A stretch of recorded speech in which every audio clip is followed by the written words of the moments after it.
misericordioso con nosotros. Amén, ¿verdad? Así que vamos a seguir alabando su nombre cantando el himno número 305. Maravillosa su gracia.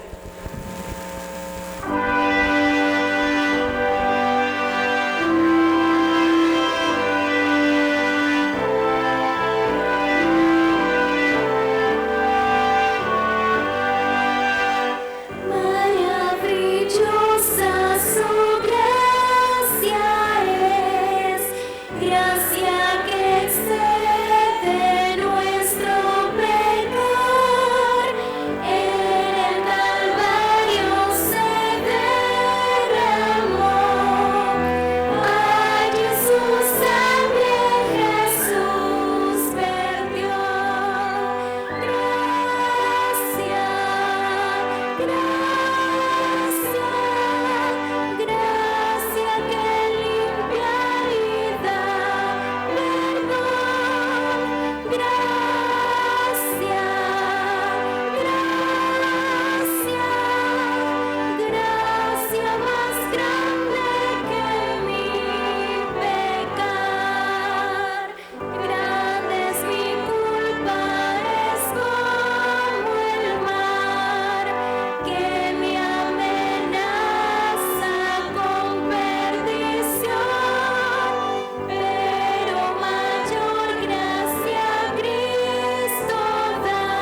sido para la honra y gloria de nuestro Dios.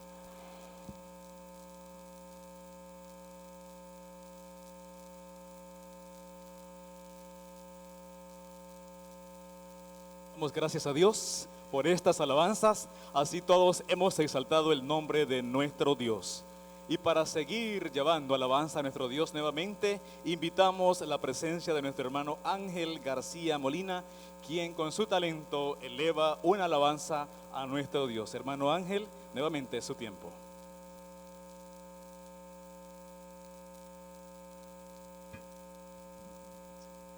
Muchas gracias, hermano Henry.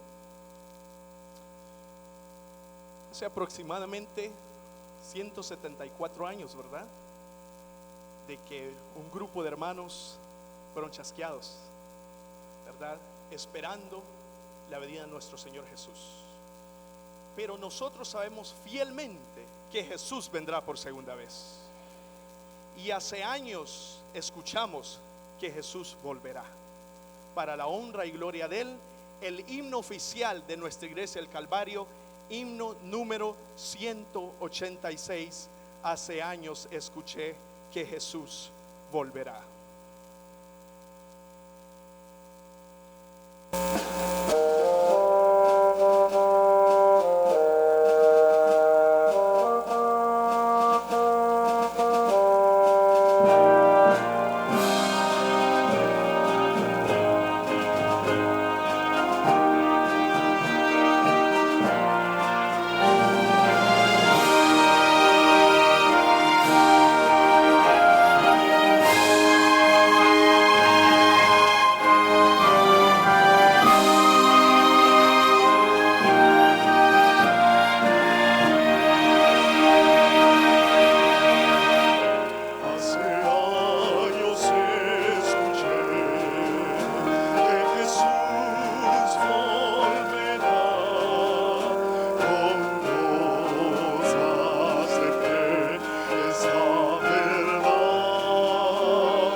Amén.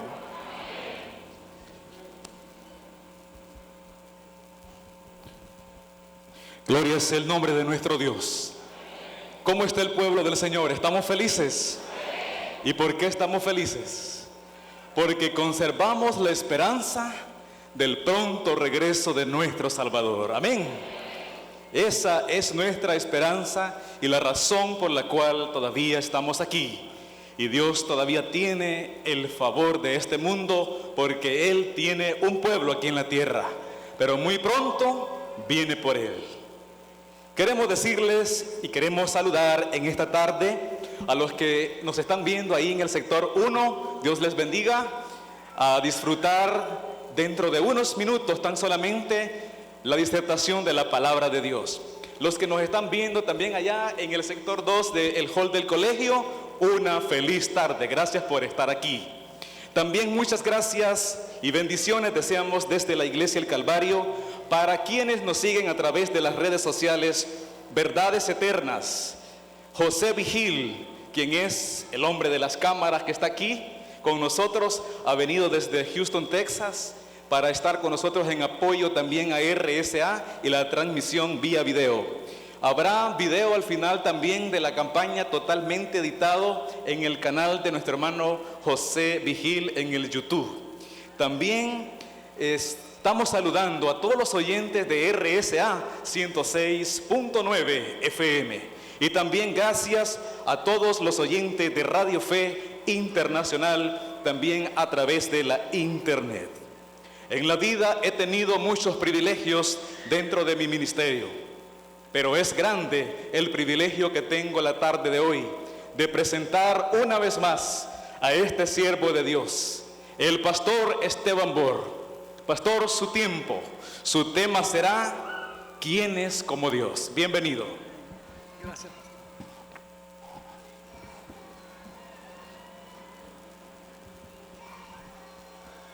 Buenas tardes.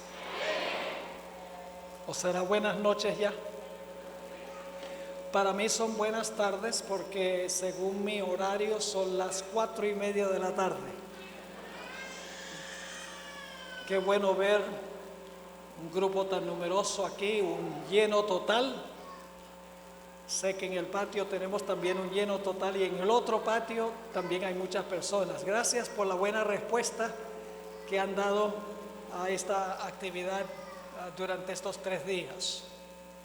Quiero recordarles que mi hijo, quien a veces viaja conmigo para documentar los viajes, está grabando testimonios de personas que han sido impactadas por los materiales de nuestro ministerio de Secretos Revelados. Queremos presentar estos testimonios en la programación que tenemos. Recientemente acabamos de establecer un medio por el cual podemos transmitir por todas las redes sociales, sin excepción. Y estamos en el proceso de conseguir nuestro propio canal satelital para poder transmitir al mundo vía satélite. Entonces queremos esos testimonios también para que la gente en el mundo pueda discernir el impacto que ha tenido nuestro ministerio y que tienen otros ministerios en compartir el mensaje y fortalecer la fe de las personas en el mensaje para este tiempo. Así que él estará aquí atrás del auditorio. Ya grabó un buen número de testimonios esta tarde y mañana estará disponible también si tienen algún testimonio que quieren grabar.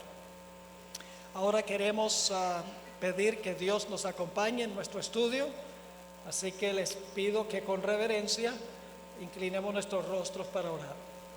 Padre Celestial, gracias te damos por este hermoso día. Gracias por el privilegio de ser tus hijos y tus hijas. Gracias porque podemos pertenecer a la gran familia de Dios. Gracias porque has traído a todos estos seres humanos aquí a este lugar para estudiar tu palabra.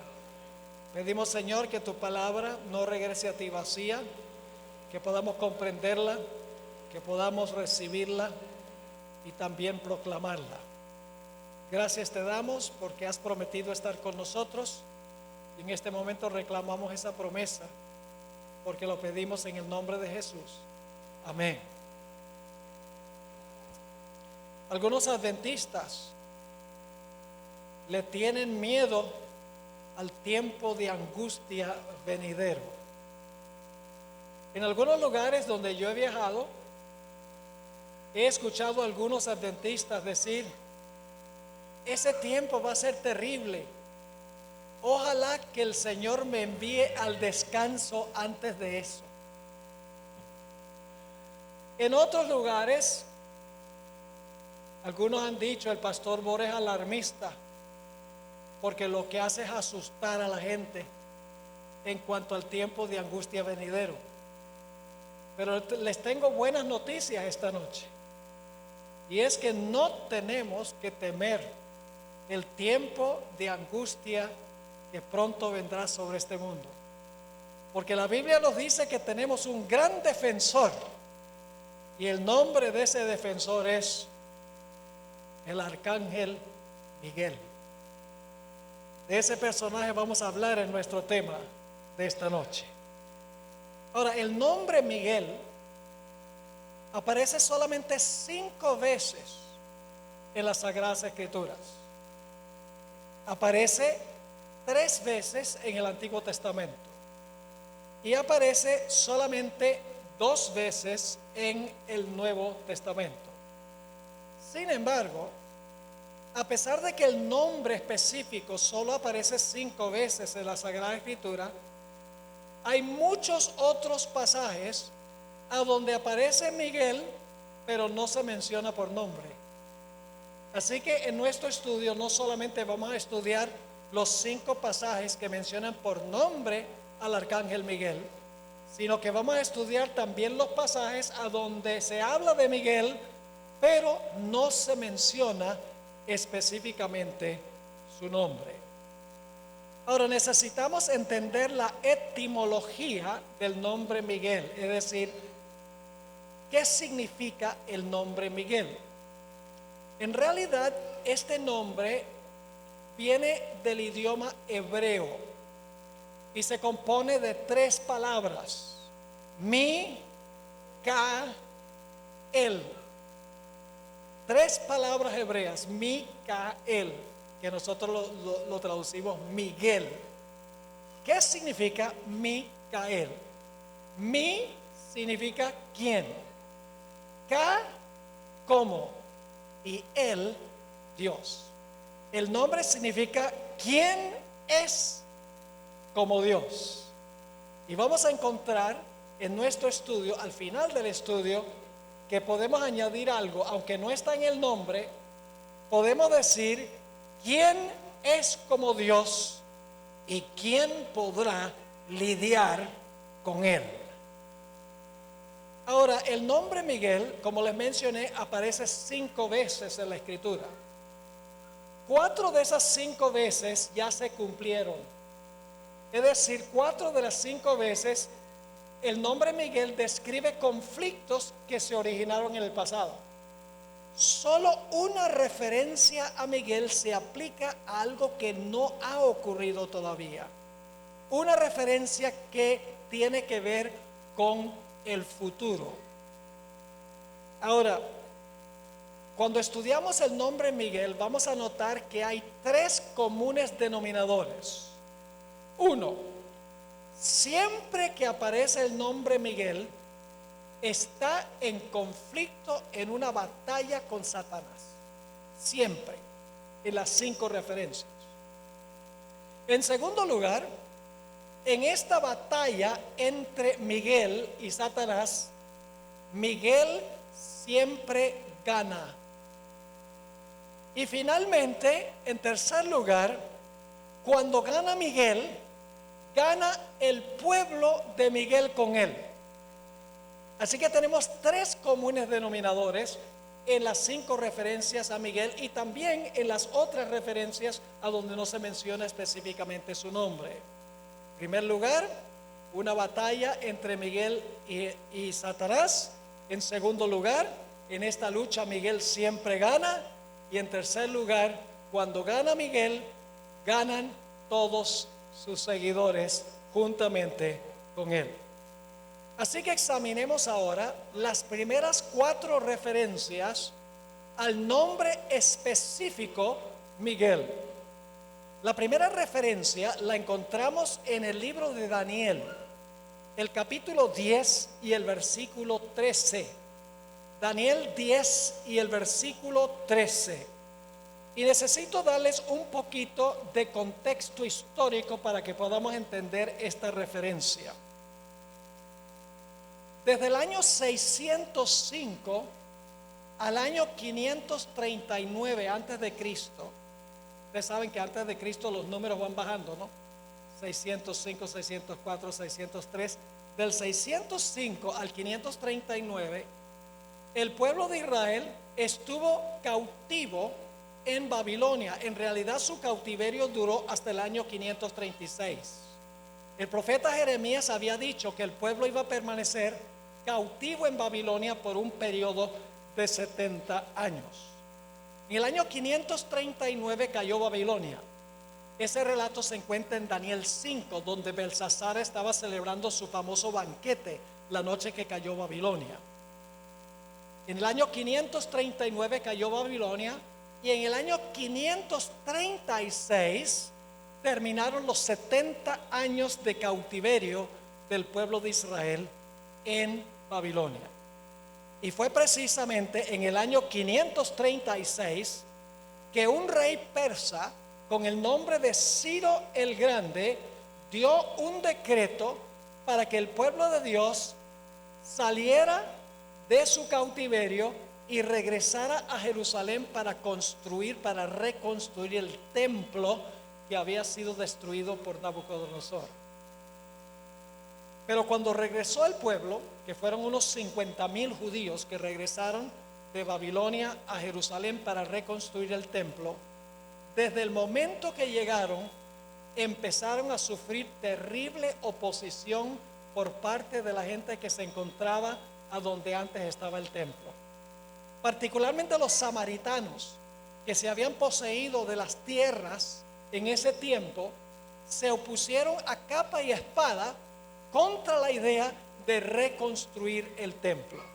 Y hubo esta batalla entre los que estaban en la tierra y los que habían regresado para construir el templo.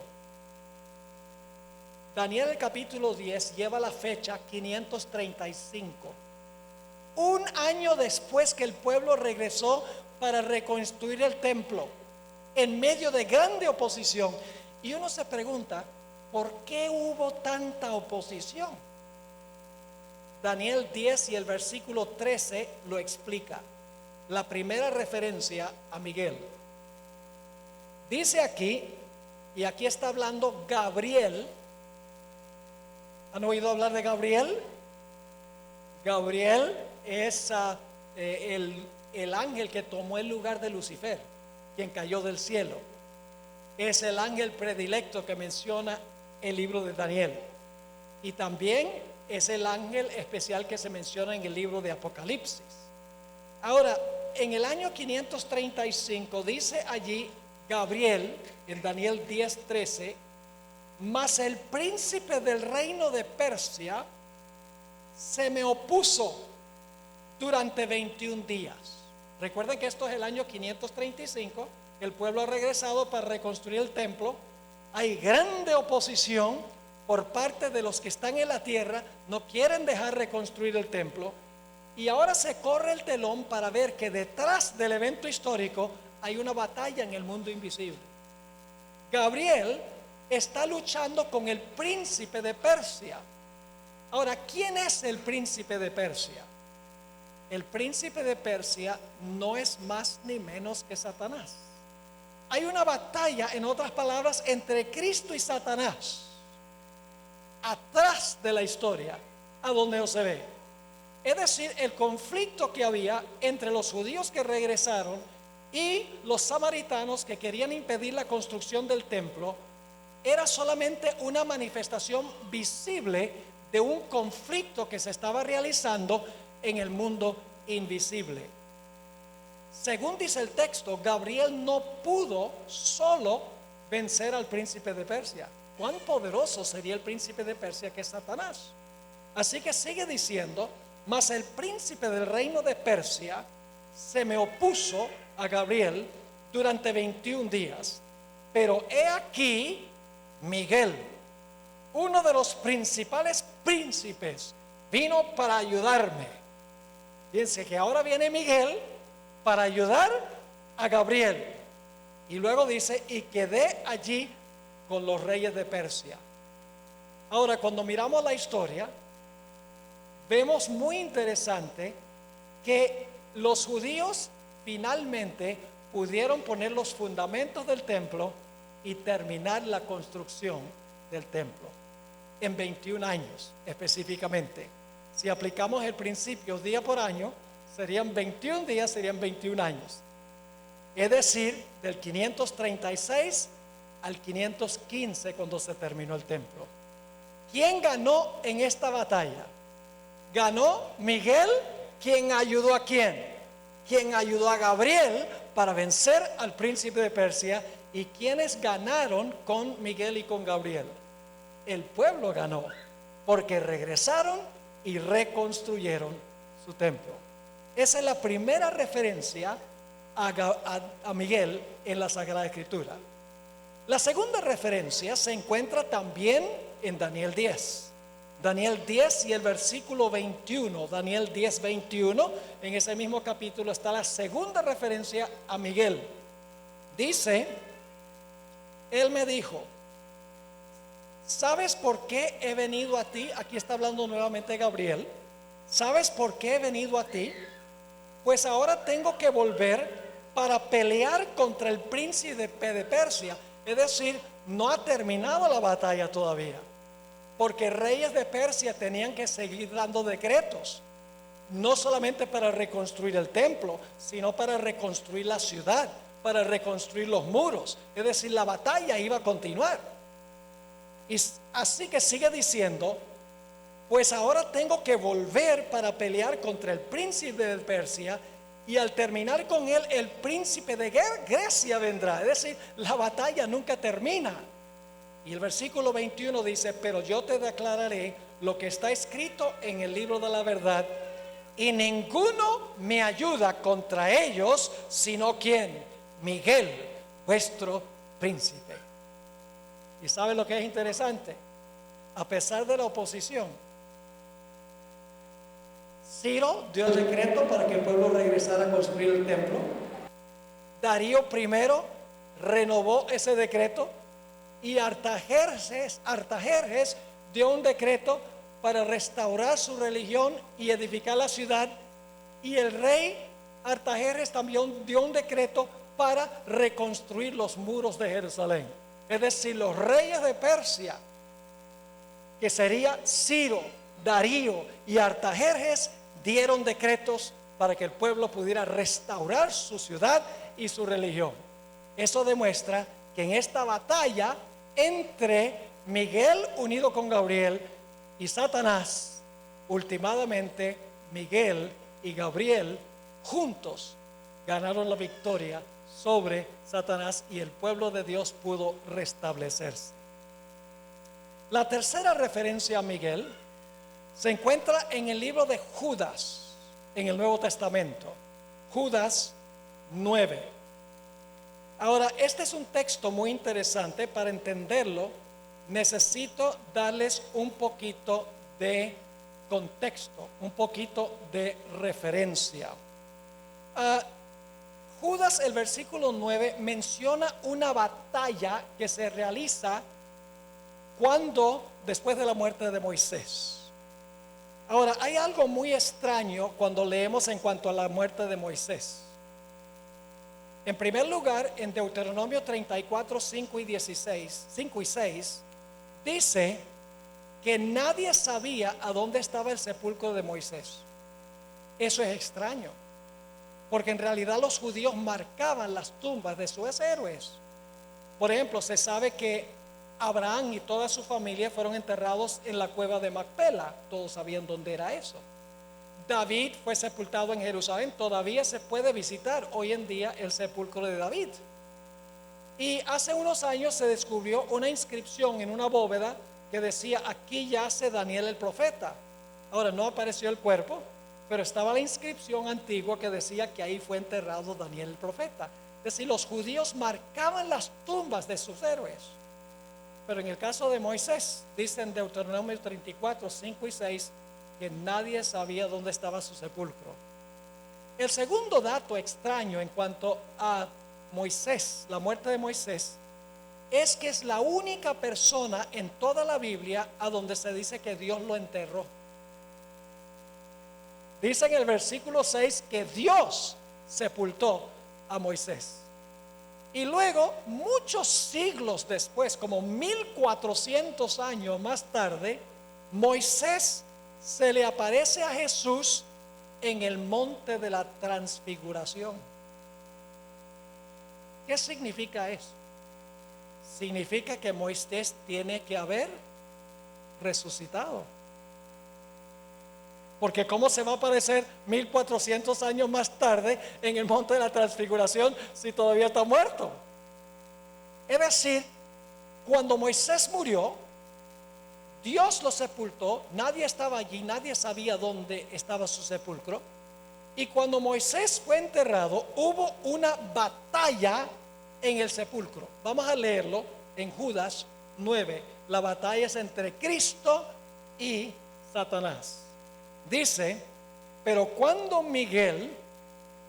el arcángel Miguel contendía con el diablo, disputando con él, ¿por qué? Por el cuerpo de Moisés. ¿Ustedes creen que el Señor Jesucristo pelea por puros cuerpos muertos? ¿Ustedes creen que Cristo pelea por cadáveres?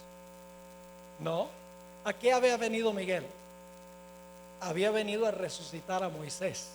Así que dice, disputando con él por el cuerpo de Moisés, no se atrevió a proferir juicio de maldición contra él, sino que dijo, el Señor te reprenda.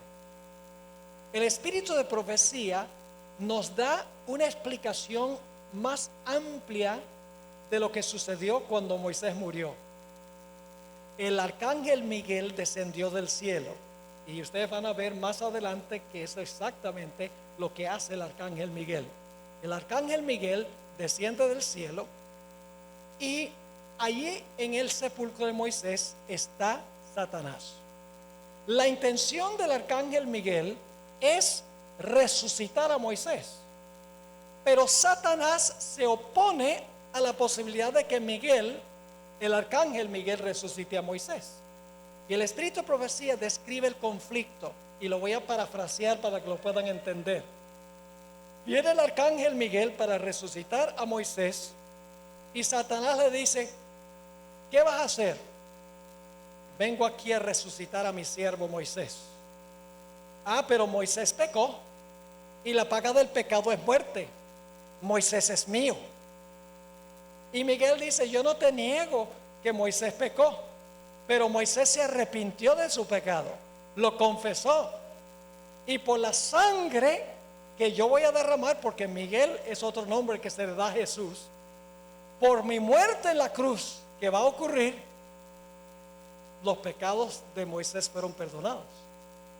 Pero dice Satanás, pero tú no has derramado tu sangre todavía, legalmente tú no lo has salvado. Pero Jesús dice, Miguel dice, sí, pero yo voy a venir a la tierra y yo voy a morir por los pecados de Moisés, así que me lo voy a llevar a base de la promesa de mi muerte. Y Jesús se llevó a Moisés al cielo. Y por esa razón, más adelante dice que Moisés apareció a Jesús en gloria. Es decir, Moisés ya había sido glorificado para ese momento.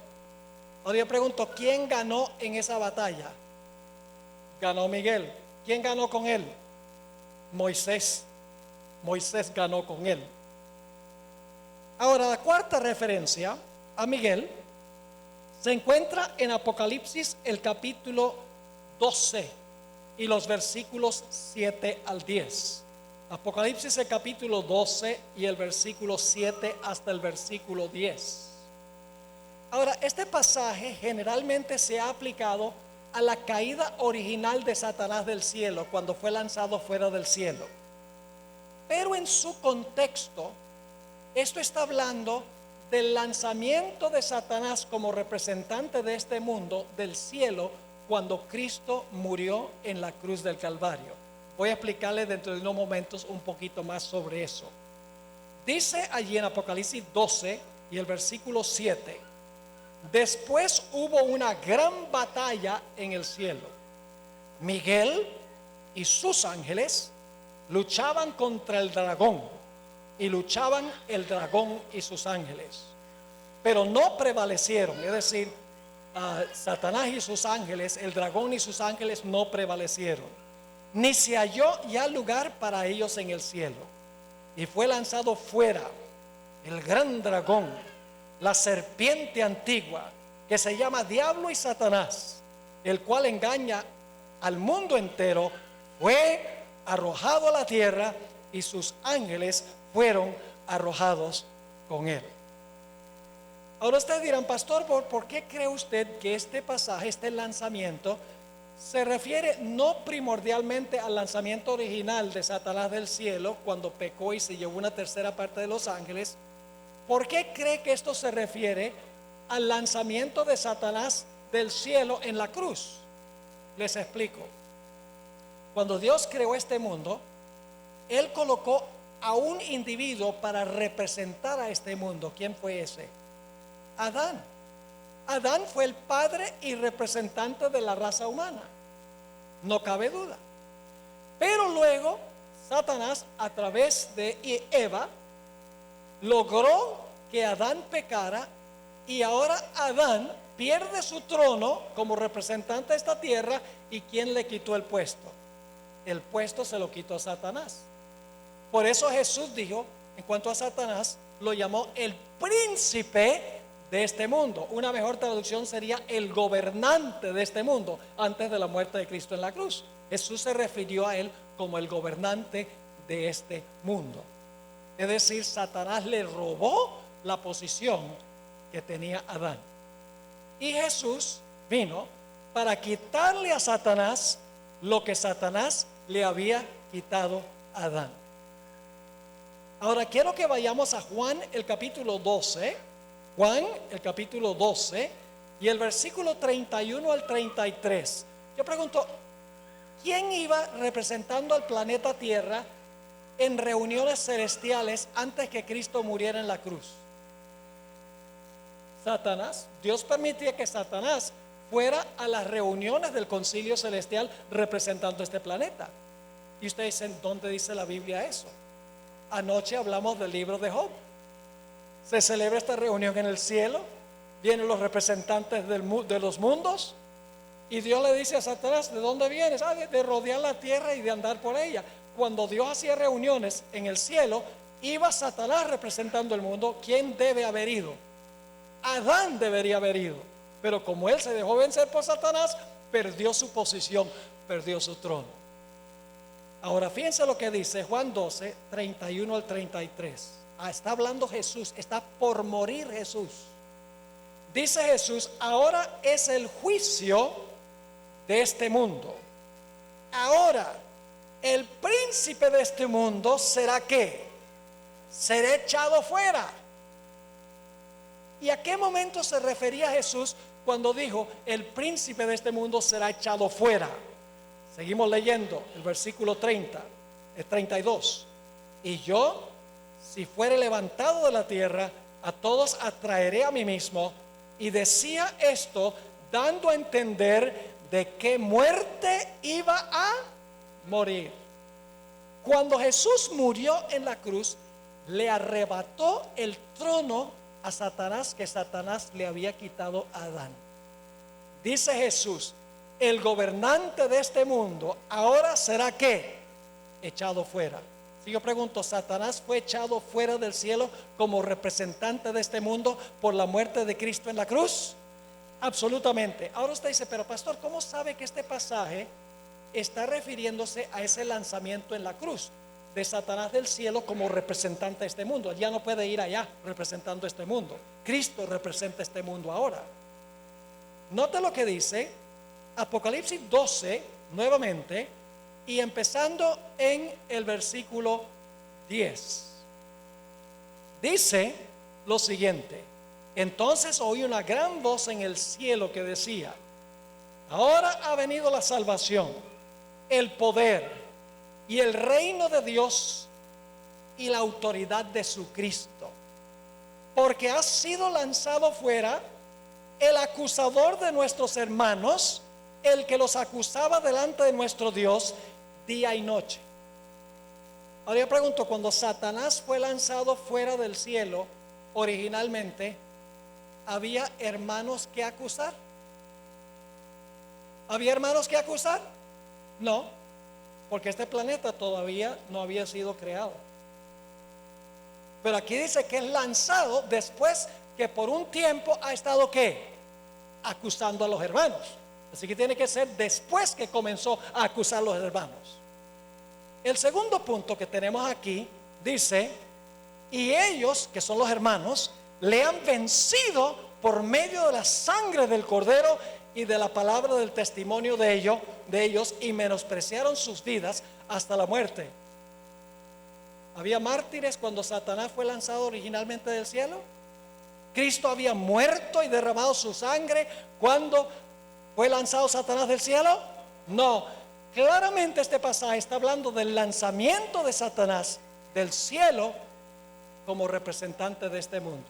Entonces yo pregunto, ¿quién ganó? Jesús, Miguel. ¿Y quién ganó con él? Los hermanos. Sí, porque era el acusador de los hermanos. Fue lanzado fuera el que acusaba a los hermanos. Nuevamente encontramos que en la batalla gana Miguel. Son las primeras 4 referencias a Miguel, el arcángel Miguel. Ahora vamos a mirar otras referencias en la Biblia a este mismo personaje, pero donde no se menciona el nombre específico. Y voy a dejar la referencia número 5 de último, porque todavía está en el futuro. Todo lo que hemos visto hasta ahora ocurrió en el pasado. Las primeras 2 referencias en Daniel 10 tienen que ver con lo que sucedió en Persia. La referencia en Judas 9 tiene que ver con la resurrección de Moisés, ya ocurrió. Apocalipsis 12 tiene que ver con el lanzamiento de Satanás del cielo cuando Cristo murió en la cruz. Son eventos que ocurrieron en el pasado. Hay una sola referencia a Miguel que todavía no se ha cumplido, que está en el futuro, y esa la voy a guardar de último, y ustedes van a ver por qué. Así que ahora lo que vamos a hacer es mirar las referencias a Miguel donde no se usa el nombre Miguel, pero se sabe que es Miguel. Vayan conmigo a Josué 5 y el versículo 13 al 15. Josué 5, 13 al 15. Y voy a darles un poquito de marco histórico para que podamos entender lo que está sucediendo. El pueblo de Israel había entrado a la tierra prometida, y la primera ciudad a la cual llegaron fue la ciudad de Jericó. Dios le había dicho al pueblo de Israel que batallaran contra Jericó, que iba a ser la primera ciudad que ellos iban a conquistar.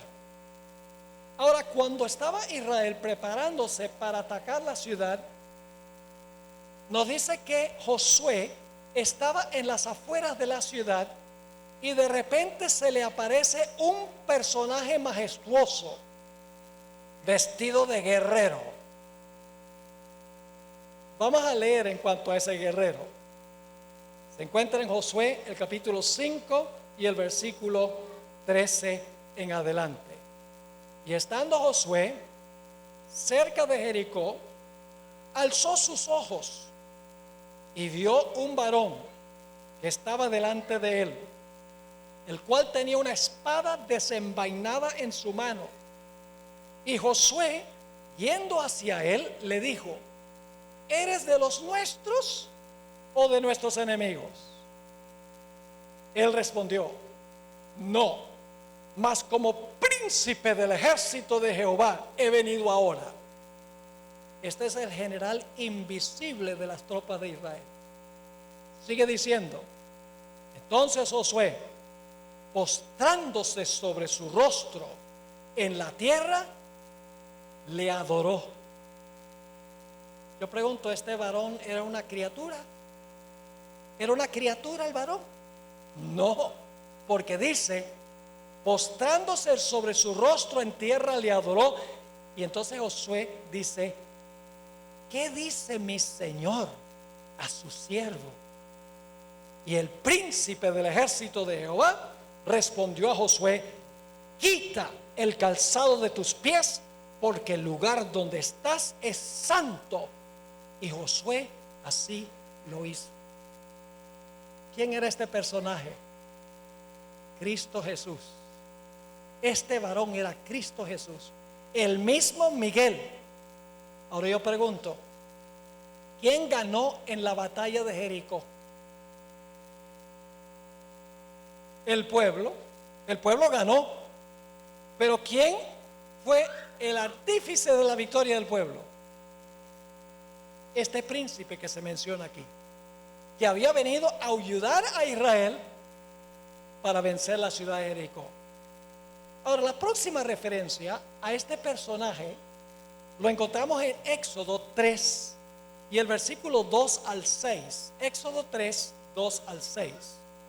Aquí Moisés viene a una zarza que está ardiendo pero no se está consumiendo. Y Moisés tiene curiosidad de saber cómo es posible que una zarza esté ardiendo pero no se esté consumiendo. Noten el versículo 2. Y se le apareció, ¿quién? El ángel de Jehová. Otro nombre que se le da a Miguel. Se le apareció el ángel de Jehová. Y déjeme hacer una aclaración. A Jesús en la Biblia se le llama el ángel de Jehová. Pero Jesús no es una criatura, Jesús es eterno Dios. Sencillamente se le llama el ángel de Jehová, el nombre que se le da. Miguel, ¿quién es como Dios? Es un nombre que se le da, pero Jesús no es un ángel común creado por Dios. Jesús es eterno Dios, Dios en todo sentido de la palabra. Así que dice, se le apareció el ángel de Jehová en una llama de fuego en medio de una zarza. ¿Quién se apareció en medio de la zarza? El ángel de Jehová. Sigamos leyendo. Y él miró y vio que la zarza ardía en fuego y la zarza no se consumía. Entonces Moisés dijo, iré yo ahora y veré esta grande visión. ¿Por qué causa la zarza no se quema? Y ahora viene algo muy interesante. Viendo Jehová que él iba a ver. ¿Quién era el que estaba en la zarza? El ángel de Jehová. Pero ¿quién habla de la zarza? Jehová. Entonces, ¿quién es el ángel de Jehová? Jehová. Y ustedes dicen, ¿cómo es posible eso? Sencillamente porque el nombre Jehová lo lleva el Padre, el Hijo y el Espíritu Santo. Todos se llaman Jehová. En Éxodo 20 y el versículo 23, Dios el Padre dice, mi nombre está en mi ángel. Mi nombre está en Jesús. Y Jesús, cuando envía el Espíritu Santo, dice, Él vendrá en mi nombre. Es decir, es el nombre de los tres personajes de la deidad. Así que dice, viendo Jehová que él iba a ver, lo llamó Dios del medio de la zarza. Entonces, ¿quién es el ángel de Jehová? ¿Es Dios el ángel de Jehová? ¿Cómo no? Y es Jehová. Sigue diciendo, y dijo, Moisés, Moisés. Y él respondió, heme aquí. Y dijo, no te acerques, quita tu calzado de tus pies, porque el lugar en que tú estás, tierra santa es. ¿Quién era el varón que apareció alrededor de Jericó? El mismo este. Pero aquí se identifica como Jehová, como el ángel de Jehová y como Dios. El arcángel Miguel no es más ni menos que ¿quién? No es más ni menos que Cristo Jesús. Ahora, ¿a qué había descendido el ángel de Jehová? Sigamos leyendo en Éxodo el capítulo 3 y el versículo 7. Dijo luego Jehová, que es el ángel de Jehová, según vimos, bien he visto la aflicción de mi pueblo que está en Egipto, y he oído su clamor a causa de sus exactores, pues he conocido sus angustias. Y he descendido para, ahora viene una palabra que quiero que recuerden. ¿Qué dice el ángel de Jehová? Que es Jehová, que es Dios. ¿Qué le dice? He venido para qué? He descendido para librarlos. No olviden esa palabra, es clave. He descendido para librarlos de manos de los egipcios y sacarlos de aquella tierra a una tierra buena y ancha, a tierra que fluye leche y miel, a los lugares del cananeo, del eteo, del amorreo, del fereceo, del heveo y del jebuseo. Yo pregunto, ¿tuvo éxito el ángel de Jehová, Jehová o Dios, en librar al pueblo de Israel de Egipto? ¿Quién ganó esta batalla? El ángel de Jehová. ¿Y quién ganó con el ángel de Jehová? El pueblo. Siempre, en todas las referencias. Cuando gana el arcángel Miguel, gana el pueblo con él. Y se le llama el ángel de Jehová. No olviden eso, muy importante. Ahora, la Biblia cuando habla del tiempo de angustia, lo llama el tiempo de angustia de Jacob. ¿Y por qué el tiempo de angustia de Jacob? Supongo que sería buena idea regresar para estudiar la historia de Jacob. ¿Les parece?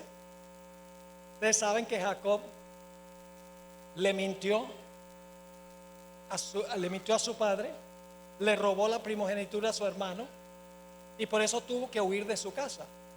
Estuvo 20 años en la casa de Labán sirviéndole. Después de 20 años, Jacob siente que Dios le está diciendo que regrese a la tierra prometida, que regrese a su tierra. Así que Jacob emprende el viaje de regreso y cuando ya está en camino, llega allí cerca del arroyo de Jaboc. Y él oye que su hermano Esaú viene con 400 hombres armados con el fin de destruirlo juntamente con su familia. Jacob no tiene armas, su familia está indefensa y Jacob siente que Esaú, que viene armado hasta los dientes, va a destruirlo a él junto con su familia. Y ahora Jacob se va solo junto al arroyo de Jaboc para orarle a Dios, para pedirle a Dios que por favor perdone el pecado que había cometido 20 años antes. Fíjense qué interesante. Dios nos perdona y a veces nosotros no somos capaces de perdonarnos a nosotros mismos. Dios ya había perdonado a Jacob. ¿Recuerdan que cuando huyó, Dios le mostró la escalera donde estaban ángeles subiendo y bajando? Y luego enseguida después Dios le dice a Jacob: donde tú vayas te voy a acompañar, te voy a bendecir. Dios le estaba diciendo: confesaste tu pecado, el pecado ha sido perdonado. Pero por 20 años Jacob no fue capaz de perdonarse a sí mismo. Y ahora ora a Dios y le dice: Señor, yo no sé si me puedes proteger porque yo soy un grandísimo pecador. Vamos a leerlo. Génesis 32 y el versículo 9 al 11 tiene una porción de la oración de Jacob en este tiempo de angustia, cuando oye que su hermano viene para destruirlo junto con su familia. Versículo 9. Y dijo Jacob: Dios de mi padre Abraham y Dios de mi padre Isaac, Jehová que me dijiste: vuélvete a tu tierra y a tu parentela y yo te haré bien.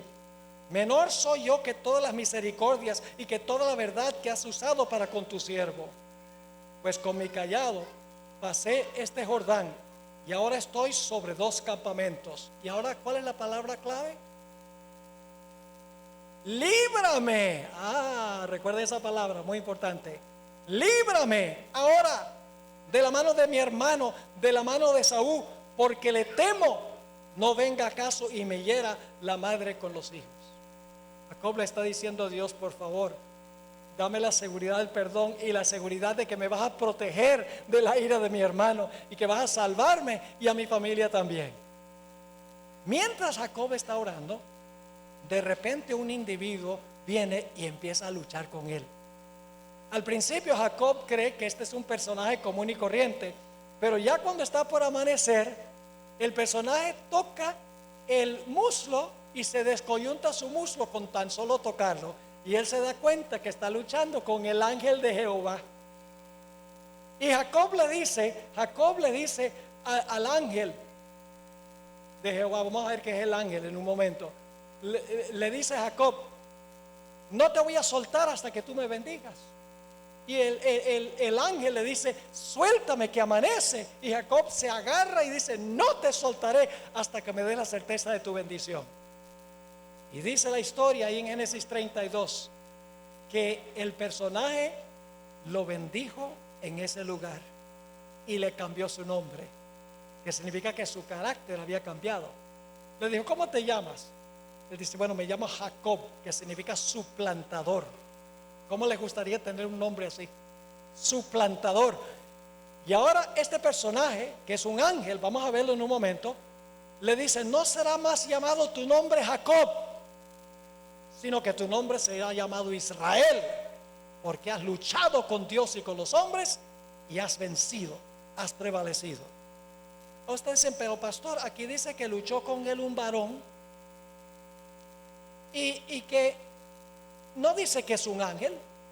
Por eso necesitamos ver todo lo que dice la Biblia. Vayan conmigo al libro de Oseas, el capítulo 12 y el versículo 4. Oseas, el capítulo 12, 4. Y vamos a ver con quién estaba luchando Jacob. Dice en Génesis 32 que fue con un varón. ¿Quién era ese varón?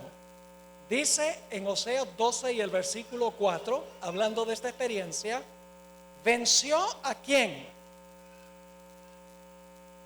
¿Están leyendo o no están leyendo? Jacob venció ¿qué? Venció al ángel y prevaleció y oró y ¿qué? Y le rogó. En Betel le halló y allí habló con nosotros. Ahora fíjense entonces, ¿quién fue el que libró a Jacob? Porque su hermano no lo destruyó con la familia. ¿Quién fue el que lo libró? El ángel. Y ese ángel era Dios. Y ustedes dicen: ¿cómo sabemos que era Dios?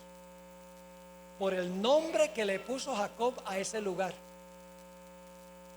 ¿Cómo llamó Jacob ese lugar donde luchó con el ángel y el ángel lo bendijo? Le puso el nombre Pen-hiel.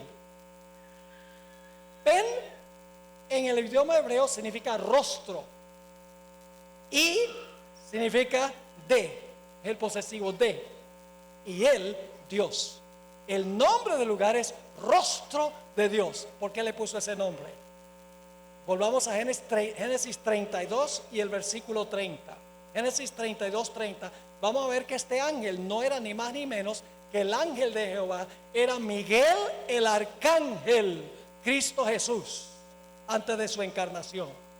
Dice en Génesis 32 y el versículo 30: y llamó Jacob el nombre de aquel lugar Peniel, porque dijo: vi a Dios cara a cara y fue librada mi alma.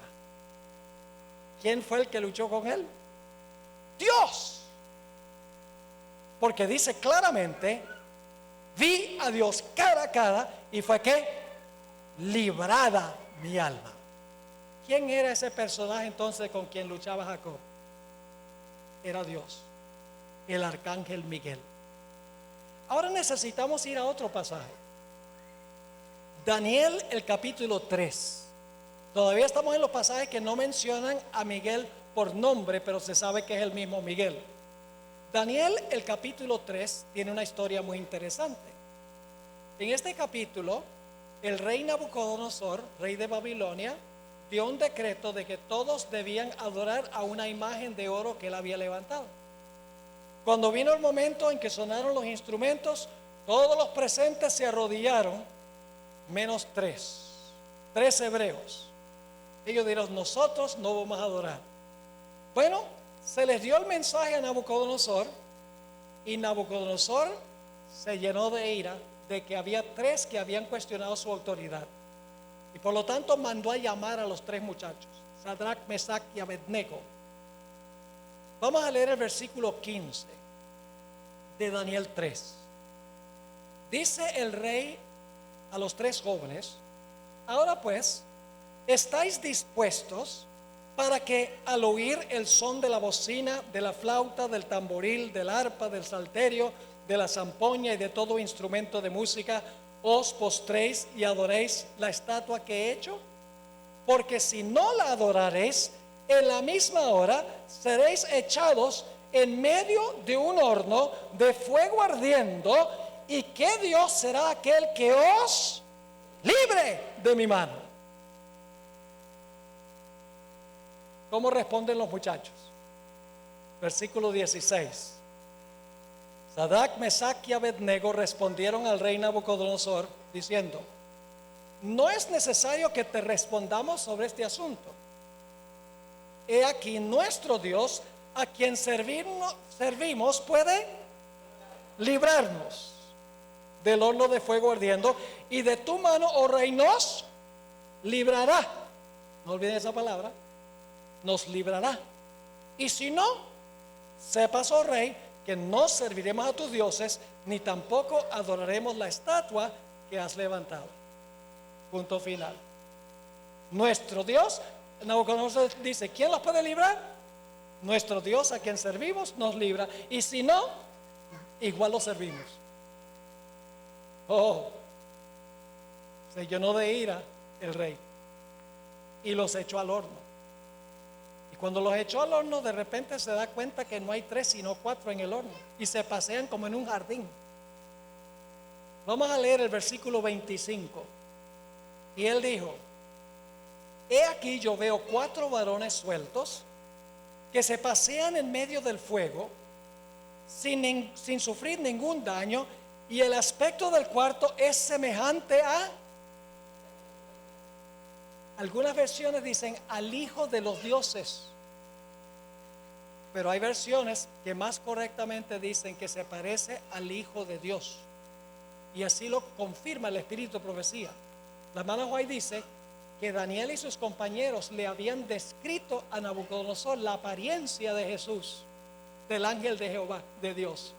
Y por eso cuando Nabucodonosor lo vio, lo reconoció de acuerdo a la descripción que le había dado Daniel y sus 3 amigos. Es decir, no vio al Hijo de los dioses, sino que vio en medio del fuego al Hijo de Dios. Pero ¿quién era ese Hijo de Dios? Vamos al versículo 28, algo muy interesante. Dice en el versículo 28 lo siguiente: entonces Nabucodonosor dijo: bendito sea el Dios de ellos, de Sadrach, Mesach y Abednego, que envió su ángel. ¿Quién era el Hijo de Dios? El ángel de Jehová. Claramente dice, envió su ángel a sus y libró a sus siervos que confiaron en él. Ahí está la clave, que confiaron en él y que no cumplieron el edicto del rey y entregaron sus cuerpos antes que servir y adorar a otro Dios que su Dios. Y después de este evento, el rey Nabucodonosor ahora alaba y glorifica al Dios del cielo. Note lo que dice el versículo 29. Dice el rey: por tanto decreto que todo pueblo, nación o lengua que dijere blasfemia contra el Dios de Sadrach, Mesach y Abednego sea descuartizado y su casa convertida en muladar, por cuanto no hay Dios que pueda librar como este. ¿Saben algo interesante? La palabra librar en Daniel se encuentra solamente en 3 capítulos. El capítulo 3, el capítulo 6 que vamos a mirar ahora, y el capítulo 12:1, a donde dice se levantará Miguel. Tiene que haber una conexión entonces entre Daniel 3, Daniel 6 y Daniel 12:1, y por eso he dejado la última referencia de Daniel 12:1 al puro final del tema. Ahora vamos a Daniel 6, la historia de Daniel en el foso de los leones. La Biblia nos dice que los políticos de Babilonia odiaban a Daniel, y ellos estaban buscando la oportunidad de acusar a Daniel para deshacerse de él, pero no encontraban nada en Daniel donde él estuviera en contra del gobernante. Era un ciudadano fiel que cumplía su responsabilidad fielmente. Así que ahora sus enemigos, en el capítulo 6 y el versículo 5, desarrollan un plan. Entonces dijeron aquellos hombres: no hallaremos contra este Daniel ocasión alguna para acusarle, si no la hallamos contra él en relación con ¿qué? En relación con la ley de su Dios. ¿Cuál era el punto de contención en Daniel 3? La adoración, ¿verdad? Todo el punto de conflicto giraba alrededor de la adoración. ¿Cuál es el conflicto en Daniel 6? La ley de Dios y también la adoración, porque tiene que ver con la oración. Así que ahora sus enemigos preparan un complot. Vamos a leer el versículo 6 hasta el versículo 9. Entonces estos gobernadores y sátrapas se juntaron delante del rey y le dijeron así: Rey Darío para siempre vive. Todos los gobernadores del reino, magistrados, sátrapas, príncipes y capitanes han acordado por consejo que promulgues un edicto real y lo confirmes, que cualquiera que en el espacio de 30 días demande petición de cualquier dios u hombre fuera de ti, oh rey, sea echado en el foso de los leones. Ahora, oh rey, confirma el edicto y fírmalo para que no se pueda revocar, conforme a la ley de Media y Persia, la cual no puede ser abrogada. Firmó pues el rey Darío el edicto y la prohibición. Es decir, el rey dice: ve cómo me quieren estos hombres a mí. Fíjense que no quieren por 30 días que nadie haga ninguna petición a nadie sino a mí. Cómo me quieren, pero ellos no saben. El rey no sabe que en realidad ellos están preparando un complot para deshacerse de Daniel, a quien el rey quería muchísimo. Ahora, cuando Daniel escuchó en cuanto al edicto, se fue a su casa, cerró las ventanas y dijo: no hay razón para fastidiar a esta gente, lo hago con las ventanas cerradas. ¿Eso fue lo que hizo? No. Versículo 10. Cuando Daniel supo que el edicto había sido firmado, entró en su casa, abiertas las ventanas de su cámara que daban hacia Jerusalén. Se arrodillaba, ¿de qué tiene que ver con la adoración? Se arrodillaba 3 veces al día y oraba y daba gracias delante de su Dios, como solía hacerlo antes. Ay, ay, ay, ahora van los enemigos y le dicen al rey: oh rey, tú diste un decreto de que nadie podía hacer petición a ningún hombre o a ningún dios fuera de ti por 30 días. Pues hay un individuo que lo está haciendo, Daniel. El rey ahora está triste. Se da cuenta que lo han engañado, pero las leyes de los medos y los persas no se pueden cambiar. Vamos a leer ahora empezando en el versículo 14. Recuerden la palabrita clave. Dice: cuando el rey oyó el asunto, versículo 14, le pesó en gran manera y resolvió librar a Daniel. Y hasta la puesta del sol trabajó para librarle. Pero aquellos hombres rodearon al rey y le dijeron: sepas, oh rey, es ley de Media y Persia que ningún edicto u ordenanza que el rey confirme puede ser abrogado. Entonces el rey mandó y trajeron a Daniel y le echaron en el foso de los leones. Y el rey dijo a Daniel: el Dios tuyo, a quien ocasionalmente sirves,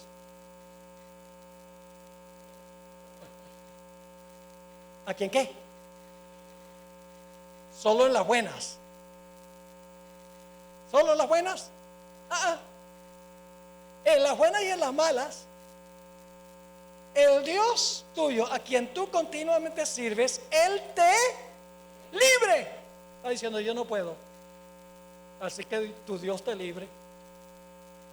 Y ese que dice: el Dios tuyo, importante, a quien tú continuamente sirves, Él te libre. Versículo 17.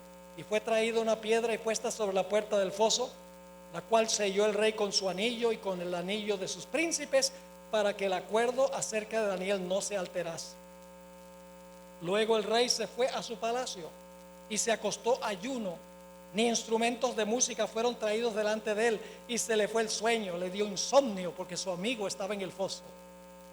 Y acercándose al foso, llamó a voces a Daniel con voz triste y le dijo: Daniel, siervo del Dios viviente, el Dios tuyo, a quien tú continuamente sirves, te ha podido librar de los leones. Ahora escucha, aquí viene el clímax.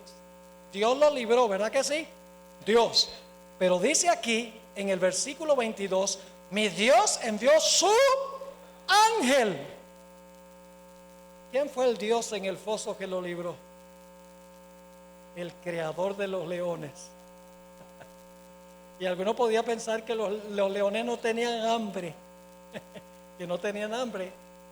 La Biblia nos dice que cuando el rey vio que Daniel estaba bien, tomó a todos los príncipes que habían preparado el complot y dice que antes que llegaran al fondo del foso, los leones se estaban dando el banquete del siglo con ellos. Sigue diciendo en el versículo 21, entonces Daniel respondió al rey: oh rey, vive para siempre, mi Dios envió su ángel, el cual cerró la boca de los leones para que no me hiciesen daño, porque ante él fui hallado inocente, y aún ante ti, oh rey, yo no he hecho nada malo.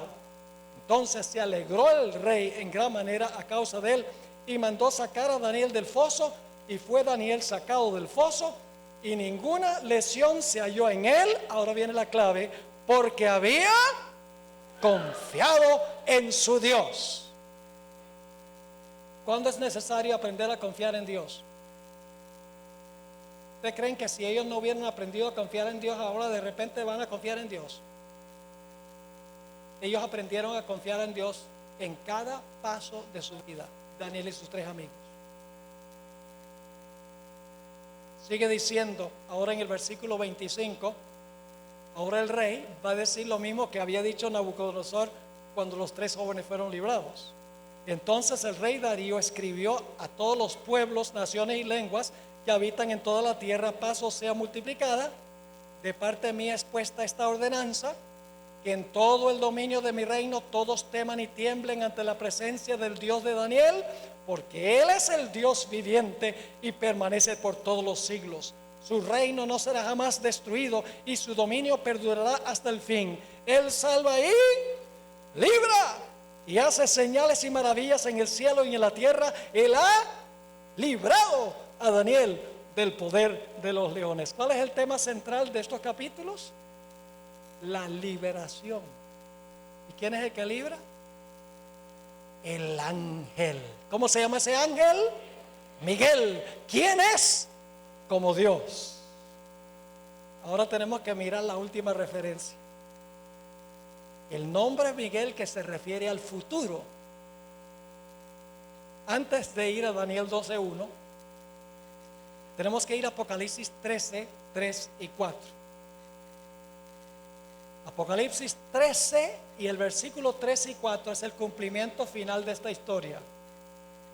Dice, hablando de la bestia, ¿qué poder representa la bestia? No tenemos tiempo de entrar en todos los detalles.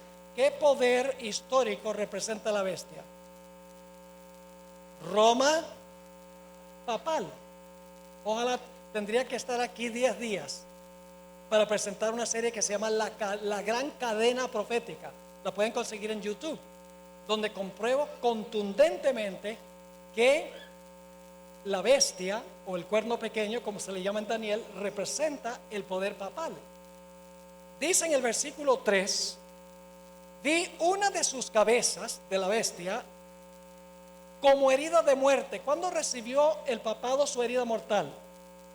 En 1798, cuando el general Berthier llegó, arrestó al Papa y murió cautivo en Francia en 1799. Pero yo pregunto, ¿es ese el fin de la carrera del poder papal? ¿Ahí termina la carrera de la bestia? No, porque dice, pero su herida mortal fue ¿qué? Sanada, y está en proceso de sanarse, pueblo. Su herida de muerte fue sanada, y se maravilló el Salvador. Bueno, el Salvador también, porque dice, se maravilló ¿qué cosa? Toda la tierra en pos de la bestia. Ahora noten el versículo 4. Y adoraron al dragón, que es Satanás, que había dado autoridad a la bestia, que es el poder papal. Y adoraron a la bestia diciendo, ahora fíjense la pregunta, ¿quién como la bestia? ¿Y quién podrá luchar con ella? ¿Ven que hay dos preguntas? ¿Qué significa Miguel? ¿Quién es como Dios? ¿Y qué van a decir los seguidores de la bestia? ¿Quién es como la bestia? ¿Y saben lo que va a pasar? Según los últimos versículos de Daniel 11. El rey del norte, que es lo mismo que la bestia, es lo mismo que el cuerno pequeño, es lo mismo que la abominación asoladora, lo mismo que el hombre de pecado, lo mismo que la ramera, lo mismo que el anticristo. Son diferentes nombres para el mismo sistema. Se va a lanzar para perseguir al pueblo de Dios. Dice, saldrá con gran ira para destruir y matar a muchos, cuando se le sane la herida del poder papal. Y cuando el pueblo de Dios esté pasando por este terrible tiempo de angustia, casi todo el mundo está diciendo, ¿quién es como la bestia? Se va a levantar Miguel. ¿Quién es como Dios? La gente va a decir, ¿quién es como la bestia? Y Miguel va a decir, ¿quién es como Dios? Noten Daniel, el capítulo 12 y el versículo 1. Daniel 12, 1. Cuando el pueblo de Dios está siendo perseguido en el tiempo de angustia, parece que van a perecer.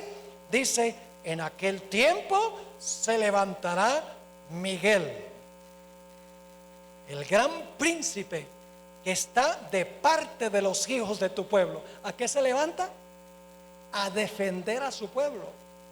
¿Y será tiempo de qué? Tiempo de angustia, cual nunca fue desde que hubo gente hasta entonces. Pero en aquel tiempo será libertado tu pueblo, todos los que se hallen escritos en el libro. ¿Cuántos tienen miedo de pasar por el tiempo de angustia? Pues si no han contratado a Miguel, tienen razón. Pero si tienen una relación con Jesús, no tienen que temer nada. Ahora queremos leer un último versículo. Vamos a leer de Daniel 12, 2 y 3. ¿Recuerdan que el arcángel Miguel resucitó a quién? A Moisés. Es el que tiene poder para resucitar. Ahora noten Daniel, después que dice que se levanta Miguel para librar al pueblo de Dios, que hay un decreto de muerte contra ellos, luego dice que va a hacer algo más. Dice en el versículo 2, y muchos de los que duermen en el polvo de la tierra serán despertados. No solo va a librar a los que están vivos, al pueblo de Dios, sino que va a levantar a quienes, a los muertos, unos para vida eterna y otros para vergüenza y confusión perpetua. Los entendidos resplandecerán como el resplandor del firmamento, y los que enseñan la justicia a la multitud como estrellas a perpetua eternidad. Ahora vamos a leer el último pasaje. Ustedes van a ver que el arcángel Miguel es el que resucita a los muertos en la segunda venida. No es más ni menos que Cristo Jesús. Voy a leerles ahora un pasaje que se ha leído en todo funeral al cual yo he asistido en toda mi vida. Primera de Tesalonicenses 4, 15 al 17. Y van a ver algo muy interesante allí. Primera de Tesalonicenses 4, 15 al 17. Por lo cual os decimos esto en palabra del Señor, que nosotros que vivimos, que habremos quedado hasta la venida del Señor, no precederemos a los que durmieron. Es decir, los vivos no van a ir al cielo antes que los muertos, que van a resucitar. Sigue diciendo el versículo 16, porque el Señor mismo, ¿quién es el Señor mismo? Jesús. Porque el Señor mismo, con voz de mando, con voz de arcángel y con trompeta de Dios, descenderá del cielo, y los muertos en Cristo resucitarán primero. ¿Quién es el que resucita a los fieles? La voz del arcángel, que ¿quién es? El Señor Jesús. Luego dice, nosotros los que vivimos, los que hayamos quedado, seremos arrebatados juntamente con ellos en las nubes para recibir al Señor en el aire, y así estaremos siempre con el Señor. Qué glorioso personaje es este, Jesús, el gran libertador. Ahora quiero mencionarles algo ya para terminar, porque nosotros tenemos que reflexionar sobre lo que hemos estudiado. Tenemos que estar de parte de Miguel, para que Miguel esté de parte de nosotros. Tenemos que unirnos a Él. Tenemos que unirnos a Jesús. Y Él va a proteger a su pueblo fiel. Yo he tenido el privilegio de predicar en muchos sitios del mundo. Desde el año 1991, que comencé a viajar con American Airlines, he viajado 4 millones de millas. Son casi 7 millones de kilómetros. Muchas millas. La gente me pregunta a veces: pastor, ¿usted no tiene miedo de montarse en un avión? Y yo le digo: no, ¿por qué voy a tener miedo? Porque el avión se puede caer. Digo: bueno, sí, ¿y qué? Pues se muere. ¿Y qué? ¿Cómo que y qué? ¿Se muere? Digo: sí, pero yo estoy en Cristo. Y mi Biblia me dice que los muertos en Cristo resucitarán primero. Pero no tengo que tener miedo a la muerte. Aunque ande en sombra de valle de muerte, no temeré mal alguno, porque tú estarás conmigo. Tu vara y tu cayado me infundirán aliento. Para el cristiano la muerte no significa nada. Para el cristiano, el que está en Cristo, la muerte no significa nada. Sencillamente significa que vas a dormir un poco más largo que lo normal. Vas a dormir hasta que Cristo venga. Por eso es tan importante, mis queridos hermanos y amigos, que nosotros tomemos una decisión de unirnos con Cristo Jesús. ¿Y saben en qué momento es que nosotros nos unimos a Jesús? En el momento en que nos bautizamos. En ese momento nos unimos con Jesús y llegamos a pertenecer a su pueblo. Llegamos a pertenecer a su cuerpo. Esa es la puerta de entrada a Cristo y a la iglesia, el bautismo. Y es el bautismo no por aspersión, sino el bautismo por inmersión. Porque algunos dicen: bueno, yo fui bautizado cuando era un bebé. Pero la Biblia dice que debemos creer para ser bautizados. Debemos arrepentirnos para ser bautizados. Debemos confesar nuestros pecados para ser bautizados. Un bebé no puede hacer nada de eso. Y termino con esto. Hay una razón por la cual el bautismo por inmersión tiene que ser por inmersión. Por el simbolismo. Aquí hay un bautisterio. Me imagino que la mayoría de ustedes han visto un bautismo bíblico por inmersión.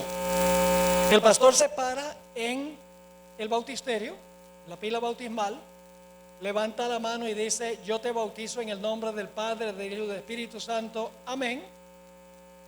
¿Y qué es lo último que hace la persona antes que el pastor la meta debajo del agua? Deja de respirar, más le vale. ¿Y qué hace mientras está bajo el agua? No respira. ¿Qué es lo primero que hace cuando sale del agua? Respirar de nuevo. ¿Sabe lo que ha sucedido? Simbólicamente, han repetido la experiencia de Jesús en miniatura. Han muerto, han sido sepultados y han resucitado a novedad de vida.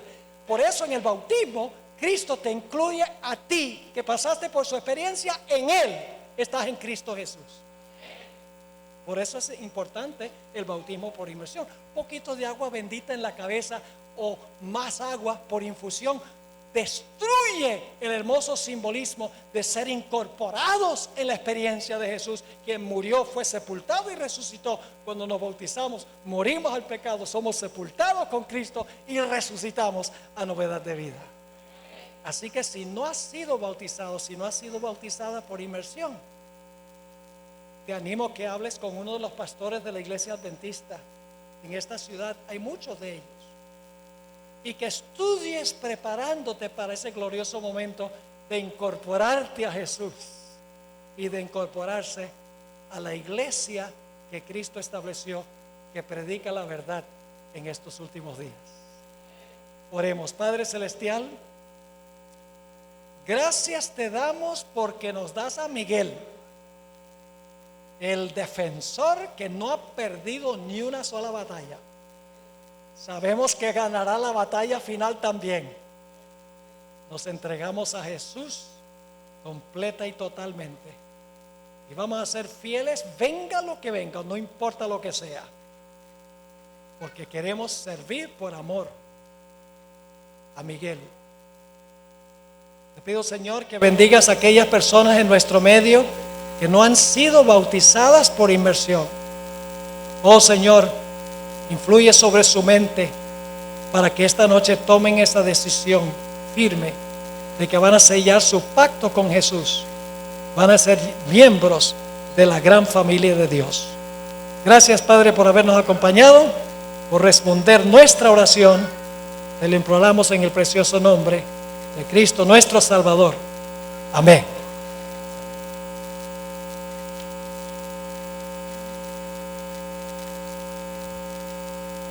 Bueno, esto da por clausurada la reunión. Gracias por haber venido. Nos esperamos mañana para la gran clausura de esta larga serie de conferencias.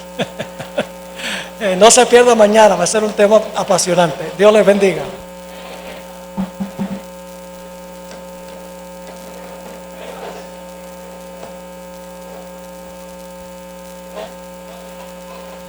Los que quieran sacarse una foto,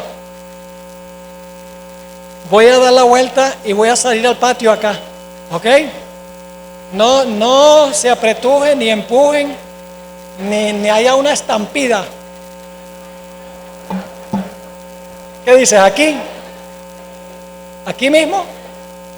Oh, ok. O hagámoslo aquí adentro, los que quieran, mejor.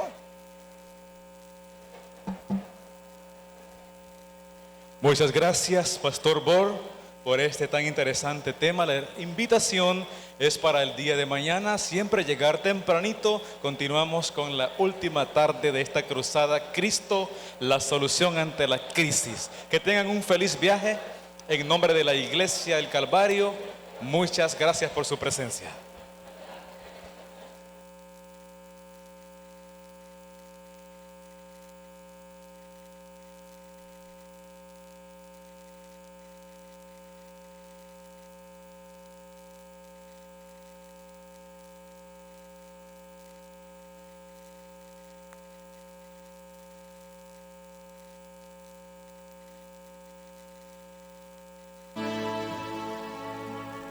Vengan los que estáis cansados, yo os haré descansar.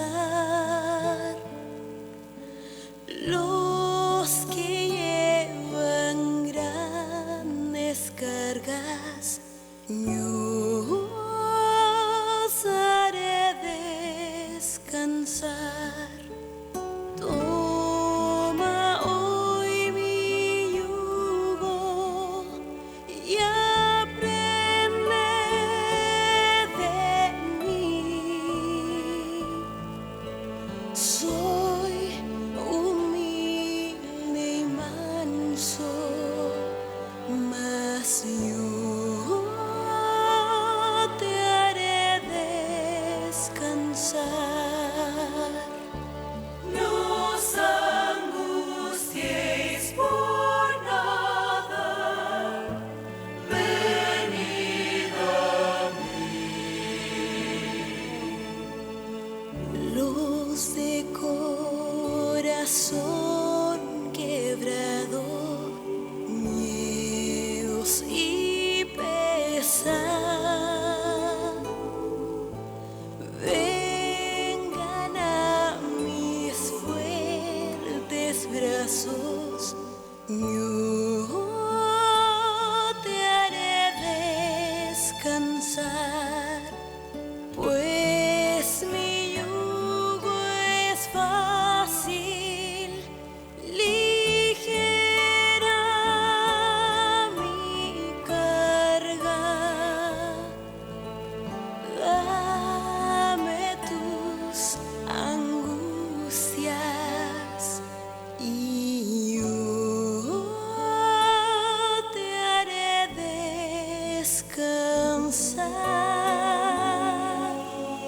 Vengan los que estáis cansados, yo os haré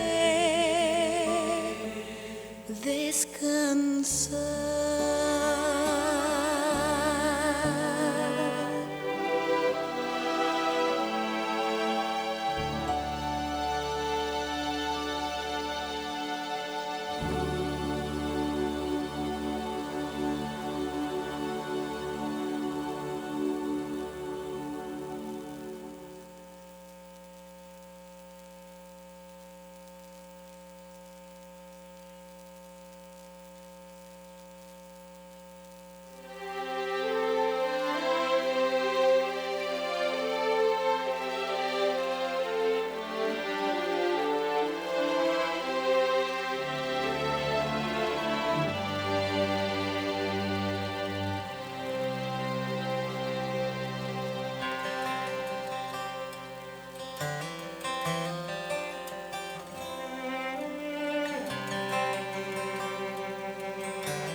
gloria del Señor. Obedecemos el mandamiento de nuestro Dios.